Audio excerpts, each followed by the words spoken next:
စိတ်ချမ်းသာအောင်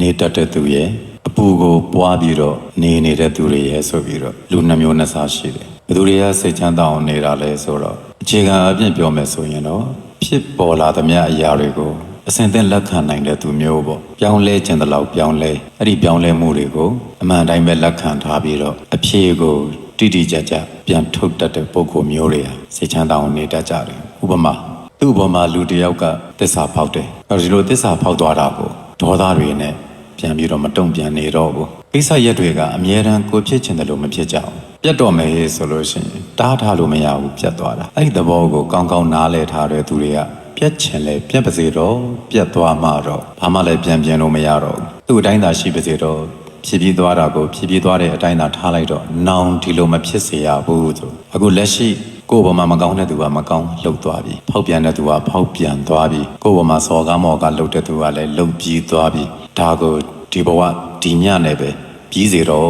့နောက်ထပ်သူ့ကြောင့်ဖြစ်မဲ့အာဟုတော်တွေအဖြစ်မခံတော့ဘူးရှင်းရှင်းလင်းလင်းပဲနေတော့မယ်အဲ့လိုနေလိုက်တဲ့လူမျိုးဟာပျော်အောင်နေလို့ရတယ်ကဲပြီးတဲ့ကိစ္စလည်းပြီးသွားပြီအခုတော့ပျော်ပျော်ပဲနေမယ်ကိုလက်ရှိအနေအထားကိုလက်ရှိအနေအထားတိုင်းပဲလက်ခံပြီးတော့နေလိုက်တော့မယ်ရှိတဲ့သူနဲ့ပဲပျော်အောင်နေလိုက်တော့မယ်ရှိတာလေးစားပြီးတော့ပဲပျော်ပျော်လေးနေလိုက်တော့မယ်ရောက်မလာသေးတဲ့ကိစ္စတွေကြောင့်လည်းအလောင်းမခံတော့ဘူးဘယ်သူကမှလည်းအပြစ်တင်ပြီးတော့အလောင်းကျွမ်းမနေတော့ဘူးဆိုပြီးတော့သူဘာတော့သူချက်ချင်းငြိမ်းအောင်ကြိုးစားပလိုက်ပြီးပြစ္ဆုတ်ပံတဲ့မှနေလိုက်တာအဲ့လိုကပျော်အောင်နေလို့ရတယ်သူဘာတော့သူလည်းပျော်အောင်ကြိုးစားတယ်မပျော်ဘဲနဲ့ပူလောင်နေတဲ့သူအပူပွားတဲ့သူမျိုးဆိုတာကြတော့တစ်ဖက်ကလှုပ်တာကလည်းလှုပ်သွားတာအမှန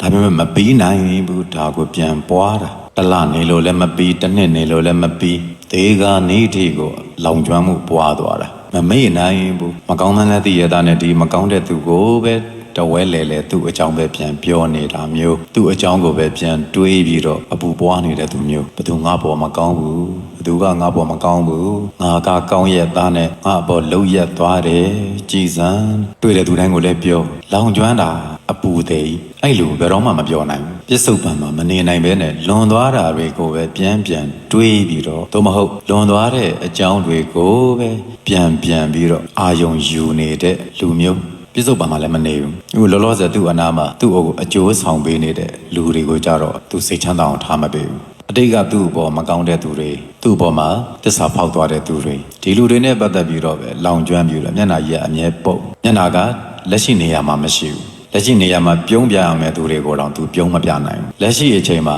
အနားမှာနေတဲ့သူကိုသူပြောအောင်ထားပေးလိုက်ရမှာကိုတော့သူတာဝန်ပြက်ကွက်လာဟိုအတိတ်တုန်းကလူကြောင့်မဆိုင်တဲ့သူကပဲသူ့အပူတွေကိုတာဝန်ရှိနေသလိုလိုပြန်မဲတာသူကြုံခဲ့တဲ့သူကမရှိတော့ဘူးသူ့ဘောမကောင်းတဲ့သူကလည်းအနားမှာမရှိတော့သူ့ဘောမှာဒုက္ခပေးသွားတဲ့သူကလည်းအနားမှာမရှိတော့ဒါပေမဲ့သူကအနားမှာရှိတဲ့သူတွေကိုအရင်ကသူ့ဘောမကောင်းသွားတဲ့သူတွေအပေါ်မှာဖြစ်နေတဲ့မကျေနပ်စိတ်တွေဒေါသစိတ်တွေမနာလိုစိတ်တွေနဲ့လက်ရှိအနားမှာရှိနေတဲ့သူ့အကျိုးကိုဆောင်ပေးနေတော့သို့မဟုတ်သူနဲ့အတူပေါင်းပေါ်မိဝဲပြီးတော့နေကြတော့သူတွေအပေါ်မှာပြန်ပြီးတော့မဲနေတယ်လို့ဖြစ်တယ်လက်ရှိလူတွေကိုအပူတွေပြန်ပေးနေတယ်သူလောင်ကျွမ်းတာကိုသူတယောက်တည်းနဲ့မဟုတ်ဘဲနဲ့ဘာမှမဆိုင်တော့သူ့အပူနဲ့ဘလို့မှမပတ်သက်တော့သူတွေအပေါ်မှာပြန်ပြီးအပူတွေပေးတဲ့သူမျိုးအပူစကားတွေပြောတယ်အပူရုပ်ကြီးလှုပ်ပြနေတယ်ဘာအကျိုးမှမရှိဘူးလက်ရှိပြစ္ဆုတ်ပံအကောင်းဆုံးနေတဲ့သူဟာအနာဂတ်ကောင်းတွေဖြစ်လာမယ်လက်ရှိအနားမှာနေတဲ့သူကိုစိတ်ချမ်းသာအောင်လုပ်ပေးတဲ့သူဟ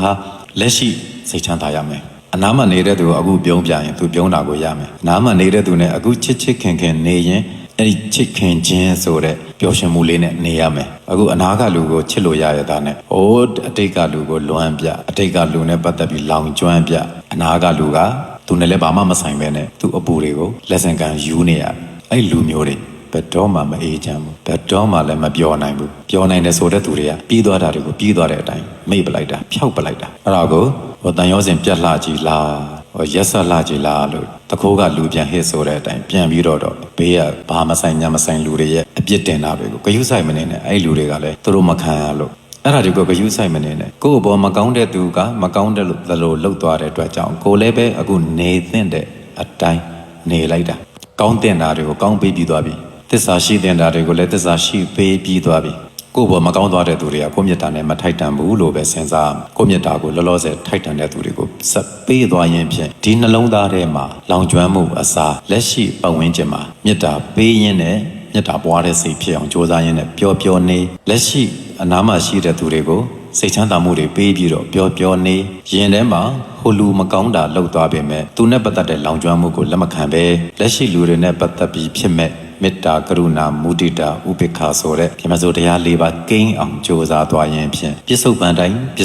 မှာအေးချမ်းအောင်နေတယ်ပျော်အောင်နေတယ်အဲ့လိုနေနည်းနဲ့နေတတ်တဲ့သူတွေပျော်ရတယ်ဒါကြောင့်အားလုံးသောတရားနာပရိသတ်ပေါင်းလည်းပဲလက်ရှိအချိန်တိုင်းမှာပျော်တတ်ပါစေမိမိနဲ့သူတစ်ပါးပျော်ရွှင်မှုတွေကိုဖန်တီးနိုင်သူတွေဖြစ်ပါစေလို့ဆုတောင်းပေးပါတယ်အားလုံးအေးချမ်းပျော်ရွှင်အောင်မြင်ကြပါစေ